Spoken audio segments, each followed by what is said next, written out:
vers moi, mais c'est tout un travail collectif et en premier lieu, il y a lieu comme on l'a fait, de reconnaître le travail absolument extraordinaire des artisans qui sont des entreprises labellisées, spécialisées dans les monuments historiques. Donc on est dans un domaine nec plus ultra de la restauration. Donc ce sont tous des entreprises spécialisées qui travaillent dans la région, qui ont une connaissance remarquable du patrimoine breton et qui vraiment, c'est un plaisir de les piloter. Voilà, c'était une petite introduction. Je voulais saluer la présence de Monsieur Nonotte. Monsieur Nonotte, c'est Nacre Patrimoine, notre restaurateur de Landry, donc de Charpente. Vous verrez sa production artistique, parce qu'on peut vraiment parler de production artistique en ce qui concerne la restauration donc des peintures. Et Monsieur Bruck, qui est donc spécialiste en héraldique. Et donc je lui laisserai la parole dans quelques instants. C'est lui qui va donc en train de faire une étude exhaustive sur toute la dimension héraldique de Pulcran. Il y a énormément d'écus, il y a énormément de blasons, et donc je laisserai le soin de l'expliquer. Puisqu'on est sur le chevet, là, une petite explication assez rapide, puisqu'on a donc ça sous les yeux. En fin de compte, vous avez donc le chevet, c'est un chevet plat, hein, perpendiculaire au mur de la nef, et vous avez une magnifique rosace. Donc ça c'est la baie 0 et c'est une rosace qui a subi des vicissitudes au cours des temps parce que on pourrait se poser la question de sa datation, ça c'est un sujet très très intéressant. Je parle sous la réserve de notre spécialiste en héraldique, sous une datation de l'ordre du début du XVIe siècle, hein, aux premiers quarts à peu près grosso modo. On a quelques dates au niveau du calvaire, on a quelques dates au niveau du porche, mais grosso modo on est au début du XVIe siècle et on est quand même dans une campagne plus ou moins de reconstruction. Puisqu'on a une citation, une mention d'une chapelle au XIVe siècle, c'est tout ce qu'on a, et on a cet édifice-là du XVIe siècle, du début du XVIe siècle, avec une charpente qui était refaite également au XVIe siècle. Ça c'est attesté, donc on est au début de la Renaissance, grosso modo, et on est surtout dans une campagne de restauration et de reconstruction assez lourde. Et probablement, là bien sûr, c'est comme je disais, c'est un édifice qui pose plus d'interrogations que de certitudes, très probablement suite à un ravage des guerres de succession, peut-être le passage de troupes anglaises ou autres, comme il y a eu beaucoup d'églises qui ont été au XVIe siècle restaurées suite à des dégâts du XIVe. Donc c'est une question qu'on peut se poser, que certains historiens vont travailler pour voir qu'est-ce qui s'est passé au XIVe siècle sur cette église, puisqu'on a une notion d'une chapelle, une mention, et ensuite on a cet édifice avec une reconstruction au XVIe siècle. Ce qu'on a sous les yeux, c'est une magnifique rose, qui pourrait peut-être laisser penser à certaines réminiscences de l'époque rayonnante. C'est une possibilité. Et là, on est quand même au XVIe siècle. Et ce qu'on sait aussi, et ça on l'a découvert au cours du chantier, c'est que tous les remplages, c'est-à-dire c'est l'ensemble des pierres en pierre de Kersanton qui encadrent les vitraux, sont en système métrique, c'est-à-dire ont été refaits au XIXe siècle. Alors ça c'est une chose qu'on a découvert, que le restaurateur a découvert, c'est une chose. L'autre chose c'est qu'on sait que dans les années 1830, on a la foudre qui est tombée et qui a fait éclater tous les vitraux. Voilà, ça on l'a vu, on l'a attesté, et ensuite on voit les lithographies du 19e siècle, on voit des vitrages à bornes, donc ça veut dire que les vitraux d'origine ont disparu et qu'on est là dans un remplacement provisoire de vitrail blanc. Ce qu'on ne savait pas, c'est que les remplages aussi, c'est-à-dire tout l'encadrement de pierre, avait été refait aussi au 19e siècle. Donc on a petit à petit, au cours de ce chantier, on a fait certaines découvertes un petit peu archéologiques qui permettent de connaître un peu mieux, de comprendre un peu mieux l'évolution de ce bâtiment, parce que c'est un bâtiment qui a subi énormément de modifications très très lourdes. Et c'est pour ça qu'on a du mal un peu à comprendre sa forme un petit peu en L, qui est assez originale, assez complexe. Voilà. Alors, grosso modo, on a donc une reconstruction XVIe siècle avec des réminiscences du XIIIe, on peut se poser certaines questions. Et ensuite, on a ici une sacristie, comme on voit sur l'inscription, qui a été reconstruite en 1706. Alors normalement, les sacristies, c'était une chose bien sûr importante, puisqu'il fallait donner un peu des coulisses à l'église, et aussi des surfaces. Elles se construisent au sud, toujours, parce que c'est plus, bien sûr, il y a plus de soleil, c'est plus agréable. Et là, il se trouve qu'elle s'est construite au nord. Et elle s'est construite au nord contre le bras nord du transept. Bonne question, pourquoi? Elle aurait pu être au sud. Est-ce qu'il y avait quelque chose au sud? On ne sait pas. C'est une question aussi qu'on se pose, pourquoi la sacristie est au nord et non pas au sud? Parce qu'il est évident que c'est plus agréable de bénéficier du soleil plutôt que d'être au nord. Il y avait des bras de transept qui ont disparu. Donc ils ont disparu au XVIIIe siècle. Alors on savait que là on a une date 1706 et on sait que cette sacristie a été construite contre un bras nord du transept, donc on sait que les deux ont coexisté. Voilà, c'est ce qu'on sait. Et on a découvert aussi au cours du chantier qu'il y avait un autre bras encore du transept côté nord. Donc en fin de compte, la configuration de l'église n'a absolument très peu de choses à voir avec ce qu'on a aujourd'hui. Voilà, donc c'est un édifice qui a subi beaucoup de modifications.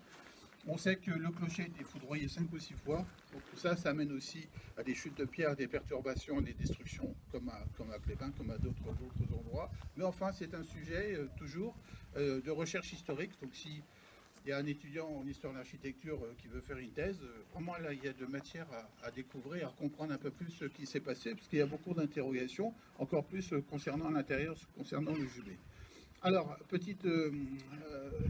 je vais apporter l'accent sur la pierre. Donc, vous voyez qu'une fois qu'on nettoie les lichens, on a une révélation d'un patchwork de pierre assez très intéressant. On est toujours dans le granit, bien sûr, mais avec différentes composantes, et notamment le granit de Logona d'Aoula, c'est celui qui a des veines, des pyrites, des oxydes de fer, qui donnent justement ces veines qui sont tout à fait très très intéressantes. La pierre plus sombre, c'est la pierre de Kersanton, que vous connaissez tous, qui est très facile qui est donc l'objet de sculpture par rapport à l'autre parce que le grain est très fin. Et on a donc tout autour tout un ensemble d'héraldiques, d'écus. Et là, c'est là où je vais passer le micro à notre spécialiste qui va dire un petit mot. Merci Laurent. On a la même place. Voilà. Merci Laurent, merci à Laurent Médère de m'avoir invité à ce compte rendu de chantier, toujours très riche. Toujours ces comptes rendus très riches. Alors pour ceux qui ne me connaissent pas encore, je suis intervenu occasionnellement sur les précédentes visites de chantier organisées par Laurent Médère. Je me nomme Paul-François Brouck, je suis historien de l'art de formation et j'interviens dans le cadre d'ARMA, l'acronyme pour Armorial Monumental du Moyen-Âge, un programme de recherche, programme scientifique de recherche qui a pour objet l'inventaire des décors héraldiques en contexte monumental, décors héraldiques médiévaux. Donc ça consiste à inventorier des écussons, des armoiries, un programme qui est piloté par l'école pratique des hautes études, par Laurent Ablot, directeur de la chaire d'emblématique à l'école pratique des hautes études à Paris, excusez-moi, je ne sais pas si on m'entend bien, en fait, je suis jamais très doué au micro, donc c'est bien, parfait, impeccable, et qui est financé par la Direction régionale des affaires culturelles bretonne depuis environ 18 mois, 2 ans. L'objet est d'inventorier les écussons en contexte monumental. L'objet est de s'intéresser aux décors héraldiques et de les comprendre en lien avec le monument, mais on ne peut pas, vous vous en doutez évidemment, déconnecter les armoiries, on ne peut pas les expurger de les édifices simplement pour les identifier et s'arrêter là. Il y a nécessairement, le travail s'accompagne nécessairement d'une étude, d'une réétude, d'un réexamen du monument qui se fait avec tous les acteurs, avec Laurent Médère et en connaissance de la bibliographie des travaux précédents qui ont été réalisés sur le monument. Ici, a priori, je ne comptais au départ ne consacrer que 2 notices, 1 ou 2 notices sur le monument pour un total, je me disais, d'environ 20 000 signes, 20 000 caractères. Ce serait l'équivalent d'un petit article inséré dans un compte-rendu de colloque, par exemple, une publication de colloque. Au final, je me suis retrouvé à écrire pratiquement 70 000 signes. C'est l'équivalent de 2 gros articles dans un colloque, un dossier qui ferait plusieurs dizaines de pages s'il était publié, mais que vous pouvez retrouver sur Internet, sur la base de données d'ARMA, disponible. La 6e notice sera mise en ligne demain soir. Donc c'est déjà en ligne et vous pouvez découvrir les résultats se rapportant aux armoiries et à réexamen, tentative, proposition aussi de réexamen de l'historique du monument. Alors ce qui a motivé, je dirais, le durcissement du dossier et le fait d'avoir consacré un travail plus long que ce qui était prévu initialement, ça a été de s'apercevoir que le décor héraldique permettait, le décor héraldique, mais aussi le réexamen de certains éléments archéologiques, examen des formes, examen stylistique de certaines bases, certains chapiteaux, certaines observations dans l'archéologie du bâti, la rupture de certaines ruptures d'assises, permet de proposer une chronologie différente de ce qui avait été écrit jusque-là. Il s'avère que, et c'est ce que Laurent avait déjà amorcé tout à l'heure, il s'avère que la chronologie du monument, certainement après cette restauration exemplaire que nous avons vue, les découvertes qui ont été faites par Laurent et tous les membres de l'équipe qui a travaillé sur le chantier, le réexamen, la découverte par exemple que le système métrique avait été adopté pour certains réseaux, l'examen des écussons permet de proposer une nouvelle chronologie qui invalide, en gros, pour faire simple, tout ce qui a été lu, dit, écrit depuis plus d'un siècle. C'est-à-dire que tout ce qu'on croyait connaître de l'Église est pratiquement, je ne dirais pas à rayer, mais presque. En gros, pour faire simple, pour faire très simple. Jusqu'à présent, toute la chronologie de l'édifice, ce que vous pouviez lire dans le discours de visite disponible à l'intérieur du monument, ce que vous pouviez lire dans les ouvrages ouvrages généraux ou plus spécialisés, traitant du patrimoine breton, de l'architecture, des enclos paroissiaux, de la datation des monuments dans cette partie du Finistère, tout ce que vous pouviez lire vous signalez une église qui avait été construite à partir de 1553, reconstruite à partir de 1553 ou aux environs de 1553. L'ensemble, on va dire, du dossier documentaire reposant sur les écrits d'un architecte du début du XXe siècle, Lucien Lécureux. Lucien Lécureux est pour son époque un excellent architecte. Il écrit en 1910, en 1914, 2 articles assez solides, assez copieux, sur le monument, qui, en gros, restitue le scénario suivant. Lucien Lécureux remarque, et il s'en réjouit, comme tout le monde, du grand nombre de mentions épigraphiques, du grand nombre d'inscriptions que l'on peut relever sur l'édifice et de dates. On a d'abord un calvaire qui est bien daté de 1521, même si l'inscription s'est un peu effacée, elle a été relevée à plusieurs reprises. Le retable à l'intérieur, le très beau retable qui, je ne sais pas s'il a été réinstallé ou je ne pense pas, en tout cas qui a été déposé dans le cadre du chantier, retable à l'angle, juste ici à l'angle de la maîtresse vitre et de la première arcade, ce retable qui est daté de 1517.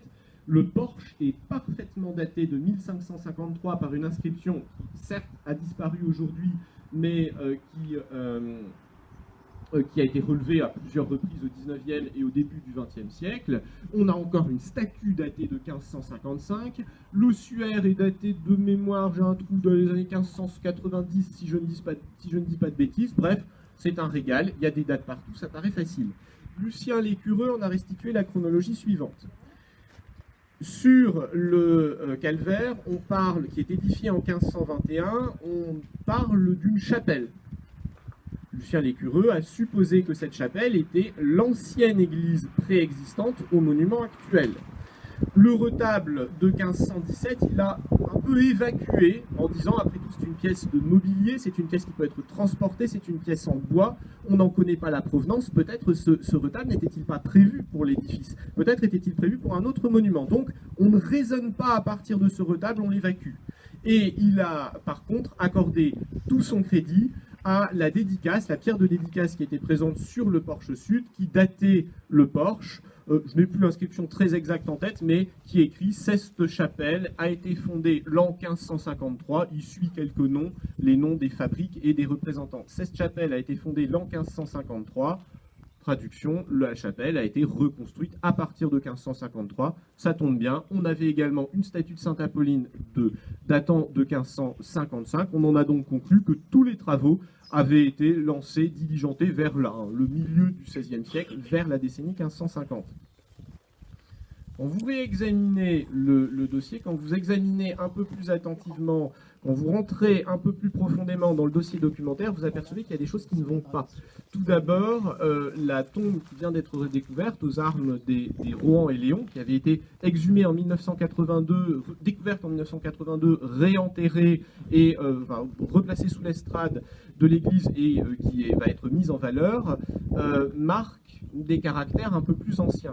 Ensuite, on sait que le seigneur de Kermadec fonde son enfeu, donc dans le mur en prolongement de ce contrefort. On va aller le voir à l'intérieur. Éventuellement... Oui, peut-être que tout le monde a froid.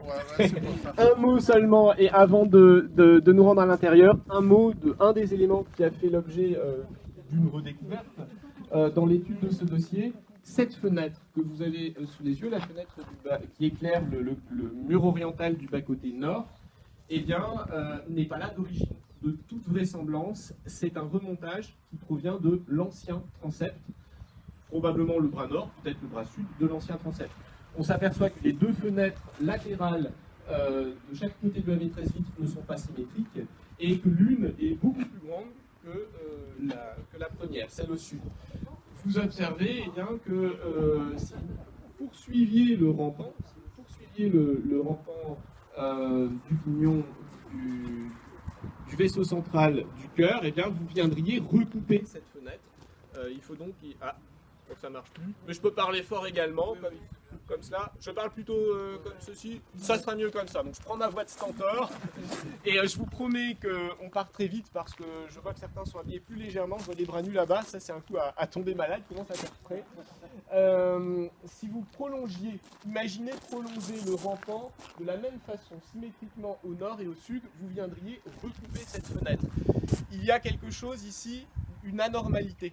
Vous n'avez pas au sein du corpus des très nombreux monuments de Bretagne, du Finistère, mais des autres départements bretons, vous n'avez pas très peu de monuments où les deux fenêtres latérales ne soient pas symétriques. C'est clairement une anormalité. Il peut y avoir de légères différences dans les proportions. Pour la forme des réseaux, c'est-à-dire l'architecture interne de la verrière, ce qu'on appelle en langage, en jargon d'historien de l'art, d'architecte, qu'on appelle les soufflets, les mouchettes, les rosettes, les quadrilobes, qui forment le dessin interne de la verrière, qu'on appelle aussi le remplage, ça c'est autre chose, mais ne serait-ce que la forme de la baie, qu'il y ait deux tailles différentes, c'est très suspect. On conclut eh bien, que c'est la l'édification de la sacristie en 1705 qui a conduit à réutiliser, à déposer l'ancienne fenêtre qui se trouvait là, qui devait être sensiblement identique à celle que nous avons ici, donc devait être sensiblement symétrique, avoir à peu près les mêmes proportions, qui a dû être déposée.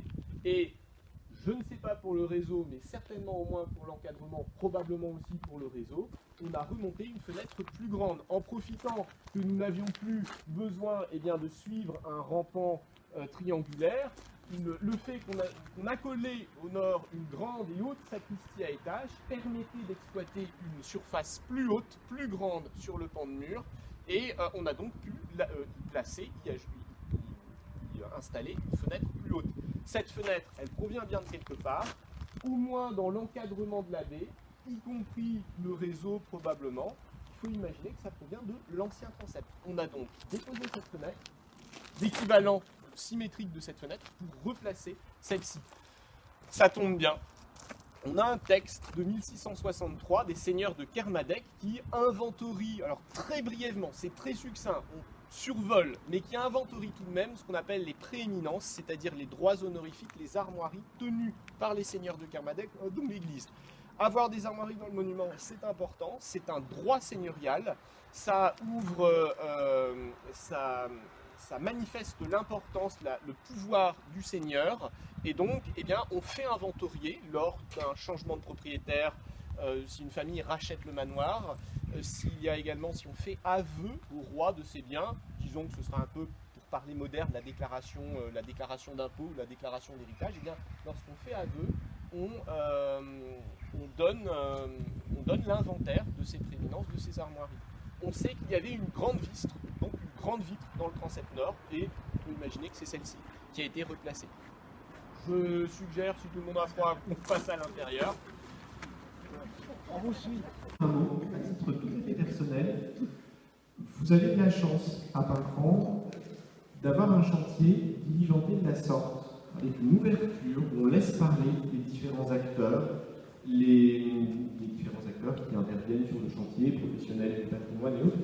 Dans d'autres cas, il y a moins d'ouverture parfois au public, moins de partage. Et ici, c'est une chance de pouvoir beaucoup facilement échanger avec les uns et les autres. Je ne sais plus où j'en étais. Oui, j'en étais à Lucien Ligureux qui, au début du XXe siècle, écrivait que le monument avait pu être reconstruit à partir de 1553, en attendant dans son crédit à cette inscription qui se trouvait sur le porche. Cette chapelle a été fondée en 1553. 1953, s'ensuit quelques noms, les noms des fabriciens et des prêtres de l'époque, les marguilliers, c'est-à-dire les responsables du conseil de fabrique. Tout ceci avait conduit Lucien Lécureux à imaginer en gros qu'on avait une ancienne église du XVIe, au début du XVIe siècle, une ancienne église antérieure, dont on ne pouvait pas supporter la date, mais enfin il proposait peut-être un édifice roman, en croyant reconnaître des éléments très anciens sur la façade, notamment au bas des rampants, il y a deux masques, deux personnages qui tiennent des écus, qui avaient semblé reconnaître là les marques d'un art très ancien. Et Lucien Lécureux supputait eh bien, que l'église avait été reconstruite en un temps très bref, à partir des années 1550. En fait, il s'avère que l'enfeu que vous avez ici, on a par chance un document très précis, l'enfeu que vous avez ici a été aménagé en 1526, donc déjà nettement avant 1553, un quart de siècle plus tôt. Cet enfeu a été fondé en 1526. On a l'inhumation ou l'installation de la tombe qui se trouve en dessous en octobre de l'année 1526. En octobre de la même année, on a donc deux actes de la même année pour cet enfeu. Alors si on fonde un enfeu dans le bas-côté, dans la paroi de ce bas-côté nord, c'est que vraisemblablement le monument est en construction, hein, que le monument est en cours d'avancement, mais qu'on a déjà quelque chose. Hein. On ne prend pas de disposition pour fonder un enfeu avant du chantier. Je reparle un peu plus fort parce qu'on a du mal. On n'a pas de lancement de fondation d'un enfeu avant le lancement d'un chantier. Ça intervient en cours de chantier, voire alors que le monument est déjà en partie construit. Donc, il faut imaginer ici que dans les années 1520, certainement vous entendez déjà le bruit des tailleurs de pierre, de piqueurs. La charpente a été aménagée en 2 temps. Une étude de 2011 a pu déduire qu'on avait 2 temps dans la pose de cette charpente. Le chœur, dans un premier temps, charpente armoriée, et dans un deuxième temps, la nef et les bas-côtés. Donc il faut imaginer qu'on commence par les parties orientales, ce qu'on appelle les parties orientales, c'est le chevet qui est derrière nous, et ensuite cela se poursuit par la nef. Et en 1553, ce n'est pas le début du chantier, mais c'est au contraire une phase d'achèvement du chantier. On termine en allant raccrocher ce magnifique porche aux formes renaissantes, un peu médiévales, un peu renaissantes. On vient le raccrocher sur l'édifice qui vient tout juste d'être achevé ou dont l'on s'apprête à achever. Donc ça n'est pas un chantier du 3e quart du XVIe siècle, les années en gros 1550 jusqu'aux années 1570-80. C'est au contraire un chantier qui s'achève pour la décennie 1550 et qui est lancé en amont.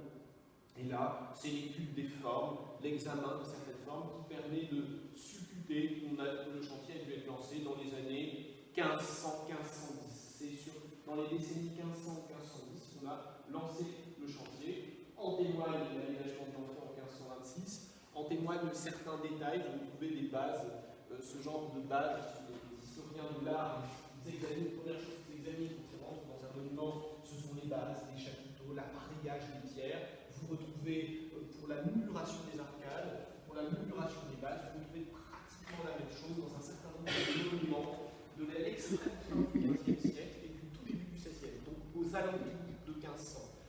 On pourrait citer l'église de Grasse à Bienvent, on pourrait citer la chapelle un peu plus ancienne de Kerdévotte en Ergué-Gabérique, où vous avez des choses qui sont quasiment identiques. Donc, c'est bien par là qu'il faut situer la fondation du chantier. Cette tombe, Laurent disait, on peut dire que cette tombe a un caractère exceptionnel. Alors, sur le plan purement esthétique, on se dirait que ça n'est qu'une tombe armoriée décorée de 2 écussons comme une autre. Elle n'a rien en apparence de très exceptionnel. On y relève 2 cassures, elle n'est pas très grande, et si la sculpture est parfaitement préservée du fait qu'elle a été masquée par une estrade, et donc préserver les circulations, des passages, également des destructions révolutionnaires. C'était très grand, on allait marteler les écus. Cette tombe, pour son aspect esthétique, ne paraît pas plus intéressante qu'une autre tombe armoriée qu'on pourrait voir dans un autre monument. En réalité, comme Laurent le disait, c'est un des éléments les plus intéressants du monument, à l'égal peut-être du retable qui a été déposé, à l'égal de la cloche de mémoire date des années 1360 ou 70, l'une des plus anciennes, sinon la plus ancienne du elle n'a pas été prévue pour une inhumation.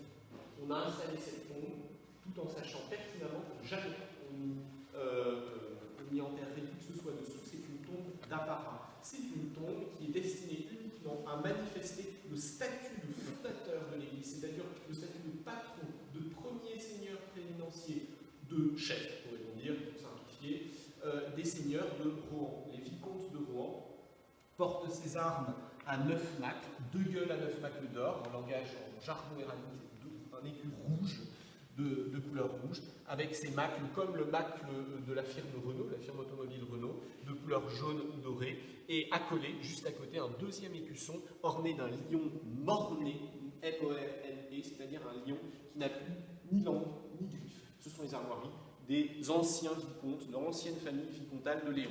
Les armoiries accolées, donc des Rohan et des Léon, ne manifestent pas une alliance matrimoniale entre les deux familles. Il y en a eu 5 dans l'histoire, depuis le XIIe siècle jusqu'au début du XIVe siècle, milieu du XIVe siècle. 5 fois, les familles de Rohan et de Léon se sont mariées. Il y avait 5 alliances entre les lignages. Mais ici, eh bien, cela manifeste la prééminence supérieure des vicomtes de Rohan, qui installent une tombe au centre du cœur, dont le meilleur emplacement, le plus honorifique, et bien pour remarquer qu'ils sont plus importants que tous les autres seigneurs.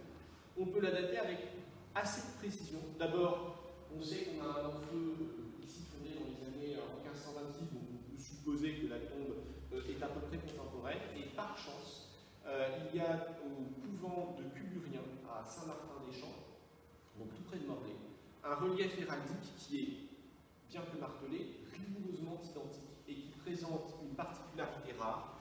Il n'y a que là, et qu'un pincran également, qui donne une petite anormalité, un détail qui n'a aucune signification particulière, qui serait, je dirais, il ne faut pas lui prêter un sens particulier, c'est peut-être un tic du sculpteur, un moyen de mieux représenter les écussons. Eh bien, les deux écus ne sont pas, n'ont pas les mêmes proportions. L'écu de droite, vous voyez, est un petit peu plus grand, un petit peu plus large que l'écu de gauche. C'est certainement la façon de faire, la manière d'un homme, d'un sculpteur, qu'on ne retrouve que sur ce relief à Cuburien et que sur cette tombe à Pincran. Et de quand date le couvent Cuburien? Eh bien, on sait précisément, il a été fondé en 1527, fini vers 1531, 1530-1531, et donc 1527-1531 à Cuburien. Ici, l'installation d'une pierre tombale, et là, l'enfeu de 1526, et tout ça nous place quelque part dans ces années 1520. On a installé cette tombe, les Rohan ont installé cette tombe, non pas pour se faire enterrer au-dessous, ils sont vicomtes, ils sont parmi les principaux seigneurs du royaume, ils sont riches, très riches, extrêmement riches, ils n'ont certainement que faire de l'église de Pincran, ils sont à la cour, ils influencent directement les affaires du royaume, ils ne sont là que pour manifester leur prééminence supérieure. Et ce qui est assez remarquable, ce qui fait de cette tombe un élément remarquable, c'est qu'elle n'a pas été prévue pour une inhumation, c'est une tombe d'apparat destinée à manifester le statut de seigneur fondateur. On n'en a pas, tout simplement, pas d'autres exemples en Bretagne, pas d'autres exemples conservés. Les archives signalent des tombes de ce genre, des installations monumentales comme celle-là, mais on n'en a pas d'exemples conservés ailleurs. Voilà pour la tombe, et je ne vais pas voler, je crois que j'ai déjà pris la parole un peu longtemps, je la volerai pas plus longtemps.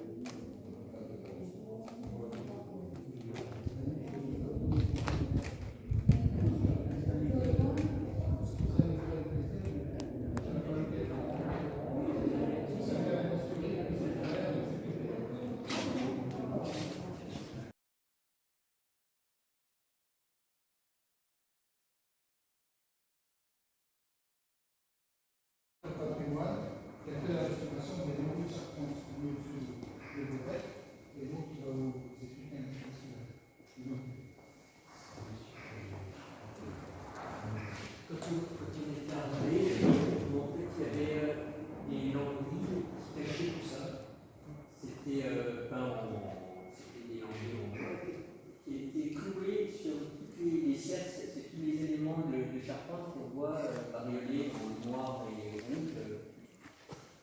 verre, etc. Donc là-dessus, ils avaient tout pioché, il n'y avait plus les rondins et ils avaient cloué les planches par-dessus. Donc quand on est arrivé, ça a été déposé et on a fait l'étude des planches qui existent en dessous.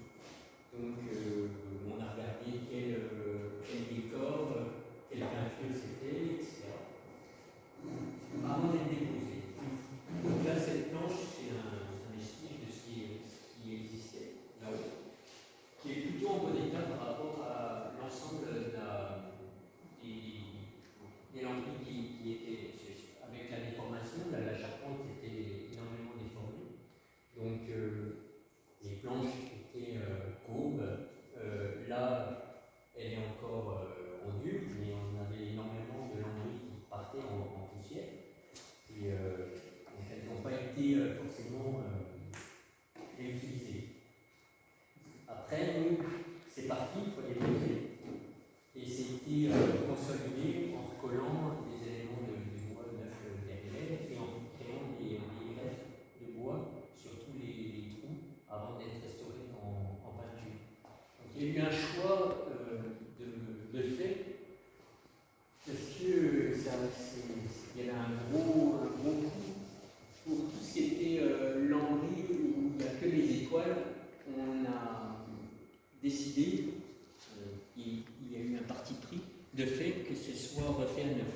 Donc le menuisier a tout remis, des lambris comme ceci, qui ont été repeints pour restituer le décor comme c'était, et en reprenant la peinture, je suis un peu perdu, mais en essayant de recréer, de restituer le décor tel qu'il était par rapport à l'ancien. C'est-à-dire que tout partout où vous avez des angelots, les monogrammes, c'est de l'ancien qui a été restauré. Donc là, on a repris toutes les retouches, consolidé, repris toutes les retouches de peinture, et après le reste, ça a été toute la partie neuve a été remise par rapport à l'ancien. Alors, c'est deux techniques en fait différentes. Sur l'ancien, on cherche à faire en sorte que ce soit réversible, c'est-à-dire que les prochains restaurateurs, dans 50 ans ou plus tard, auront la possibilité d'enlever toutes les retouches de peinture que l'on a réalisées sans abîmer l'ancien. C'est-à-dire que nous, ce qu'on fait, c'est qu'on utilise des peintures complètement différentes. Là, c'est une peinture à l'huile, donc là, on a fait à l'aquarelle ou à la peinture à l'huile, de sorte qu'on puisse justement enlever sans abîmer. Alors que sur les planches neuves, on a réutilisé la même technique que l'ancien, où on a utilisé une peinture à l'huile. C'est-à-dire qu'on a utilisé de l'huile de lin, de la térébenthine et des pigments. Et là, on a recréé le même décor que ceci. Mais sur l'ancien, pour ne pas abîmer l'ancien, on a utilisé une autre peinture. Autrement, au niveau restauration, il manquait par exemple sur des bas d'ailes ou sur certains anges, il n'y avait plus de décor. Il y avait, côté chevet, il y avait une grosse partie où il n'y avait plus rien sur les travées, il n'y avait vraiment plus de décor. Donc là, c'est vraiment de la restitution dans son ensemble.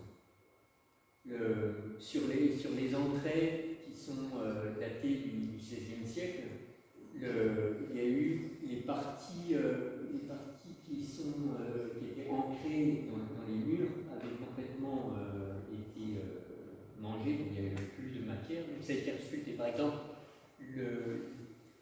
l'angoulant, c'est la partie verte où on voit la tête de dragon qui est sur le côté. Là, c'est une partie neuve, c'est du bois neuf qui a été resculpté et repeint dans le même esprit que le reste. Mais on a beaucoup de parties. Là, le clocher, là-bas, c'est une partie neuve où il n'existait plus. Alors que celui-ci, où la tête il reste, mais on a essayé de repeindre dans le même esprit que ce qu'il y avait auparavant. Sur ces corniches qui datent du 19e, les corniches sculptées avec les têtes et les feuillages, quand on est arrivé, ils étaient en bois verni.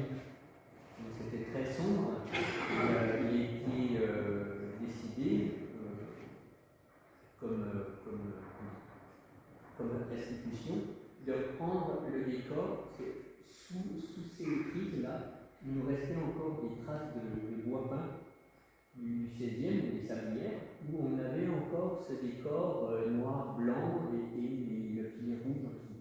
Mais par contre, il existait, ça n'existait pas au XVIe siècle, le rinceau, les terres n'existaient pas. Et on sait qu'il y avait le décor, les boudins noirs, noirs et blancs, et le filet rouge. Donc après, pour rehausser un petit peu, on a mis des tons d'incarnation sur les têtes, et ça c'est purement esthétique, ça a rien d'historique, parce qu'on a aucune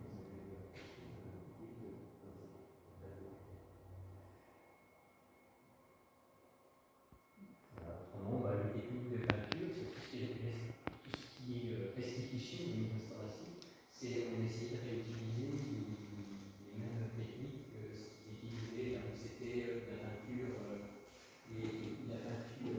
l'huile, on a utilisé la peinture à l'huile, là où c'était les peintures à la chaux, comme sur les entrailles, là, on a utilisé c'est la chaux et la caséine pour fixer que la chaux tienne sur le bord. Et sur les bas-côtés, là, qui sont à la chaux, la préparation a été faite à base de colle de peau. Donc, une fois qu'on a dégraissé le bois, c'est du chêne. Donc, on a dégraissé le bois à la caille. Après, on a traité le bois en préparant de la colle de peau chaude pour un liber. Et après, on a enduit, un petit peu comme quand vous avez des statues en bois doré, c'est un enduit à base de colle de peau blanc de mouton, avant de passer la chaux pour que la chaux accroche sur le support. Donc la chaux, c'est la chaux en pâte, en teinte. Voilà, est-ce que c'est clair pour tout le monde? Donc, on est allé assez loin dans l'explication de la restauration pour faire comprendre que c'est très technique, c'est aussi artistique, il y a des choix à faire. En sachant qu'est-ce qu'on souhaite comme résultat. Par exemple, le résultat que vous avez sous les yeux au niveau des frises, entre les entrailles. Ces frises-là, c'est des frises développées. Et les frises sablières, telles qu'on les connaît sous le nom de sablières, c'est pas du tout ça. Les sablières, c'est des siècles. Vous allez voir dans vos édifices, pas du tout ce type de frises. Les sablières 16e, c'est donc des scènes de vie, des enterrements, des personnages de pilotés ou pilotés. Il y a beaucoup d'humour, excessivement intéressant, c'est un art populaire complet. Et en fin de compte, là, si cette guerre-là avait disparu par l'unité, et donc au XIXe siècle, on est venu remplacé par ces frises qui étaient en moisineux, c'était un seul donc avec ce feuillage et puis cette tête centrale du personnage central. Donc on a dû l'adapter en disant, on va lui donner un pavillon chaud pour qu'il s'harmonise en maximum. Les deux vestiges qu'on a retrouvés de cette guerre d'origine, ils étaient allés envoyés dans le collatéral sud et on les remettra en exposition. On a la date 1568. Donc on a juste ça, il ne suffisait pas. Et encore une fois, quand on a un vestige du XVIe siècle, mais on a en place les vestiges du XIXe, on ne va pas redire le XIXe qu'on met un seul vestige. Rien de choix. Voilà. Donc il y a une déontologie, vous avez compris, d'une façon d'une déontologie.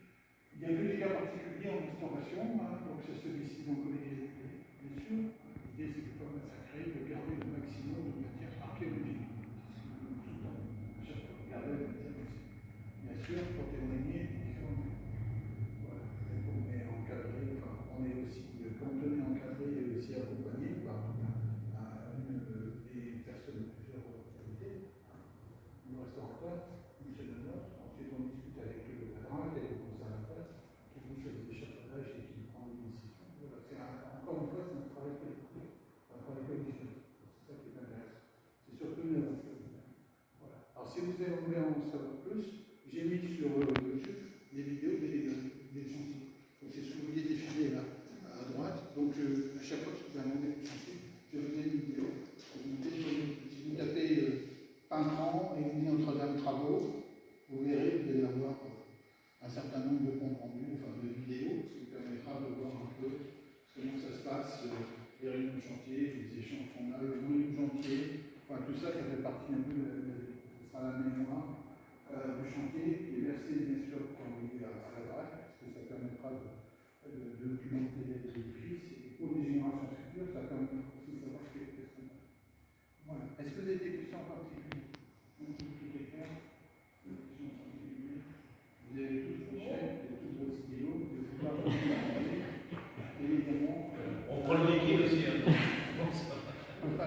cas, je vous remercie.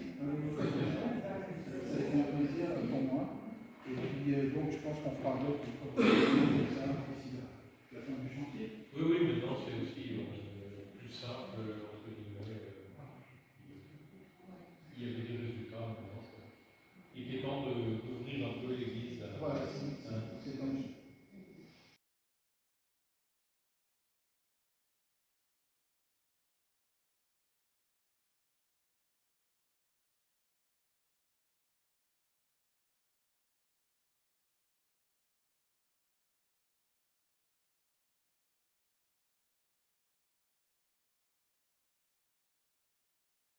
C'est quoi la raquette? Le grillage, oui, pour protéger les balcons. Avec une impression qu'on est supprimé par Alors, T'as l'impression que c'est tout neuf, hein, le travail. les mesures sont écrites